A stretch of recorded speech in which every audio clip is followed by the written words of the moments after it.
Good morning, everyone. Today we're going to be figuring out how to look at the notation with segments. So we want to be able to recognize notation for distance and for congruence. There's some new notation coming your way. We're going to use definitions for congruence and for midpoints. So that's also going to be coming your way. And we're going to apply the segment addition postulate, which is a really big deal in geometry. All right. Now, you've got notation coming your way, you have definitions coming your way. Don't forget that you want to be filling in all of that on your chart that you're keeping for the whole chapter, whether that's something that you're keeping on your own separate pieces of paper or if that's something that you're using that PDF that I had loaded up on our first real math class day. All right, so the distance between 2 points A and B is the length of the segment AB. It's written as AB without a line over it. All right, so if we look over here to the right in that first picture, the length of AB is going to be the distance here. So it's 1, 2, 3, 4 units long. So we can say that AB equals 4. Our next fact is that if the length AB is equal to the length CD, if their lengths are the same, then the segments are what we call congruent. And when we write congruent, we use this symbol right here. It's an equal with a little squiggly tilde on top. All right. When we talk about that, what we're saying is that because AB is 4 units and CD is also 4 units, these are exactly the same shape and size. What you're going to see for notation in your picture are those little tick marks. And then you'll see written possibly somewhere that segment AB is congruent to segment CD. All right, what you want to pay attention to here is the fact that I have equal lengths. That means I have the exact same shape. Congruence means the exact same shape and the exact same size. All right, for segments, that just means that they're equal lengths. And if points A, B, and C are collinear points and B is between A and C, then the segment addition postulate says that length AB plus length BC equals length AC. This is something that shouldn't take you by surprise. All it's saying is that if I take that length and add it to this length, I can get that whole length. Yes, this is something that we already know from life. But what we're doing is we're saying, all right, this is absolutely true in geometry. When we want to find out how long bigger segments are, we can just add smaller segments together. So now we want to be able to do some math. Anytime you have a segment addition postulate question, you need to have a diagram. You need to draw out your diagram. You need to label your diagram. All right, now they tell us PQ is 9. That's that one. QR is 28. And they want us to find the length PR, which I'm going to call L. All right. Now, every time you do one of these problems, I would like you to please write out your segment addition postulate for that line. So PQ plus QR equals PR. Why are we doing this? Because we are prepping for proof. All right. This is a thing that we need to get used to. This is true because of the segment addition postulate.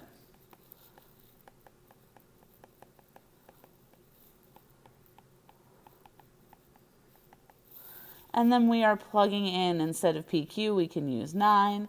Instead of QR, we can use 28. That's going to equal our length PR. I can leave it just like that. Then 9 plus 28, which is 37, is equal to PR. We have found it. We can just put a little box around our answers because we did it. Our next example is very similar. They tell us that QR is 17 and PR is 21. We need to find PQ. All right, and so again, I'm going to write out my segment addition postulate. PQ plus QR equals PR. That's the segment addition postulate at work. You will get used to this formatting, I promise. We can fill in PQ, that's the thing that we don't know, so we'll leave it alone. We're substituting for QR, so that's 17. And then we are substituting for PR, that's 21. In this case, we're going to do just a little bit of algebra. We will subtract 17 from both sides, and that's how we find out that PQ is equal to 4. This is what I need your work to look like. I need to see a diagram. Sometimes they're given to you, sometimes they're not. I need to see the diagram. All right, I need to see the segment addition postulate and that you write your reasoning to the right. And then I need to see your math. All right, there's not too much math going on here. So we just want to get used to exactly what this stuff is going to look like so that in the future, when it gets a lot harder, you're ready to go. We can also do these kinds of problems with algebra. All right, so they tell us that EG is 71. Means I can go over here and fill that in. We need to find the value of X. So all we're going to do is say, all right, segment addition postulate says that EF plus FG equals EG, and then we're plugging in, right? Now, every time you substitute in this class for algebra, you want to use some parentheses. It'll help you keep tabs on any sort of irregularities that can come up. It's a good mathematical practice. When you substitute a number, you're okay. It's really up to you there.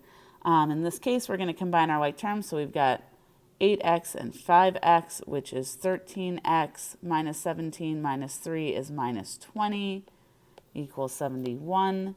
In this case, I'm going to be adding 20 to both sides. So 13x equals 91. And that makes x equal to 7. That's all we needed to find. So we are good to go. All right, this is the hardest the segment addition postulate problem can get. K is between S and I, which looks like a segment where K is somewhere on the line between S and I. And because I'm looking at a segment, I could use the segment addition postulate. Notice when I write the segment addition postulate, I am not putting any bars over the top of these because these are distances. We're saying the distance between S and K plus the distance between K and I equals the distance between S and I. All right, so SK, we know from above, is 13x minus 5. KI, we know from above, is 2x plus 9. And SI is equal to 36 minus x. From here, all we have to do is we need to go through and solve for x. So I'm going to combine my like terms. 15x plus 4 equals 36 minus x. I am going to add x to both sides. So that 16x plus 4 can equal 36. And then from here, I'm just doing some basic algebra. So I'm subtracting 4 from both sides, which makes 16x 32. And dividing both sides by 16, which makes x equal to 2. So x is equal to 2, I can write that down. I still need to find the distance between S and K, the distance between K and I, and the distance between S and I. So we know that SK from above is 13x minus 5. So it's 13 times 2 minus 5. 26 minus 5 is 21. KI was 2x plus 9. So 2 times 2 is 4 plus 9 is 13. And SI, the whole thing, was 36 minus x. So 36 minus x is 34. And it should be that when I add 21 plus 13, I get 34, which I do.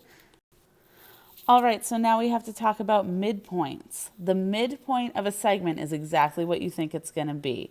It's the point that divides the segment into two congruent segments. All right, it is the point that's dead in the middle.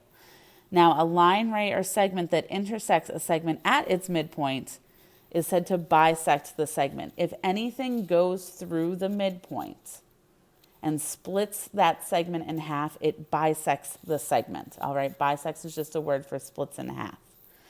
And that line, ray, or segment is then called a segment bisector because it is a thing that splits a segment in half.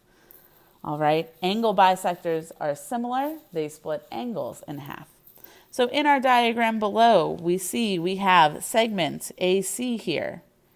We see because of these tick marks that this segment and this segment are congruent. They're the same shape and size. That means that B must be the midpoint of segment AC.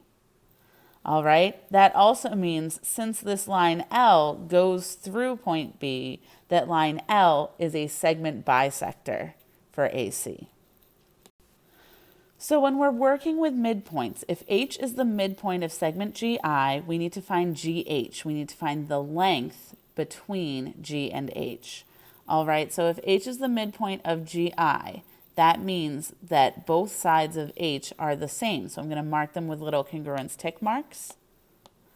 And that also means, since they're the same, that we can set 5x plus 2 equal to 9x minus 10. And then from here, all we have to do is some basic algebra. This part is the geometry. We're using the definition of midpoint to get there. All right, and then from here, we'll just be doing our basic algebra stuff. So I subtract 5x from both sides. That tells me that 2 is equal to 4x minus 10. We add 10 to both sides. That tells us that 12 is equal to 4x. And then we divide both sides by 4 so that 3 is equal to x. Now, 3 is equal to x, but we had to find the distance GH, right? Do not forget to answer the question that they ask frequently in geometry. We've run into trouble there, all right? So the thing to keep in mind is that we know GH is equal to 5x plus 2. So it's equal to 5 times whatever x is worth plus 2. Substituting in, x is worth 3. So we have 15 plus 2. That makes GH 17. And that is going to be our final answer. All right. Make sure that you are always answering the question that you're asked. And our last thing here is that I would like you to please, over in the bar to the right, tell me what the proper reading is of each of these terms. All right, meaning, are they lines, are they segments, are they rays, are they planes, are they triangles, angles, arcs, whatever. All right, I want to know really what the symbols mean because you need to know the difference between all 4 of these different bits of notation. And just to wrap up, this was lesson 1.2. It was about measuring segments. I'm hoping that you can now recognize your notation for distance and for congruence, that you understand what congruence means, and you understand what midpoint means, and you can use those things to set up equations and do math. And I'm hoping that you can use the segment addition postulate. All right, I want to remind you for all of these problems, you need to create a diagram if there isn't a diagram. So I need to see the segment with the letters labeled, with all of the algebra filled in for every single problem. All right, and when you write out that first line, please tell me what it is. All right, tell me why we can do it. All right, so make sure your segment addition postulate problems look like my segment addition postulate problems. Make sure your midpoint problems look like my midpoint problems. Have a great day, everybody. I will see you tomorrow.